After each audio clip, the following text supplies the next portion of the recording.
من شرب الدنیا عطشتہ یوم القیامت عطشا شدیدا، حضور نے فرمایا دنیا میں شراب پیتا ہے اور تو برائیاں بہت ہیں اس کے اندر، گھر میں جو بے غیرتی پھیلاتا ہے وہ بیچارہ بھی، جو گھر میں شراب پیتا ہے اور گھر میں جو بے غیرتی پھیلا رہا ہے، بچیاں بھی ہیں، بیوی بھی ہے، پڑوسی بھی ہیں، گلی میں بھی ہر ایک برتا بستا ہے، مگر محلے میں وہ ایسا بد کردار آدمی ہوتا ہے۔ مصطفیٰ فرماتے ہیں جب قیامت پہ دن ہوگا تو عطشتہ یوم القیامت عطشا شدیدا، وہ ایسا پیاس میں مبتلا ہوگا جو بہت سخت مبتلا پیار ہوگا۔ میرے دوستوں کو یہ شراب پینے کا نتیجہ ہے۔ شراب میں تو تمہیں بہن کی اور بیوی کی تمیز نہیں رہے گی،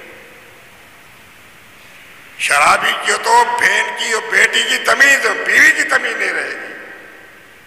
تفسیر جلالہ میں آتا ہے تفسیروں میں کہ شرابی کو شراب پیا، پیشاب کر رہا ہے، پیشاب سے اپنا منہ دھو رہا ہے اور دعا بھی پڑھ رہا ہے وضو میں جو پڑھتے ہیں، تو مولا ہمارا چہرہ روشن فرما۔ اردو بتاؤں آپ کو، آپ سمجھتے ہیں نا، جو کہ ہر عضو دھونے کی دعا ہے، ہر عضو دھونے کی دعا ہے۔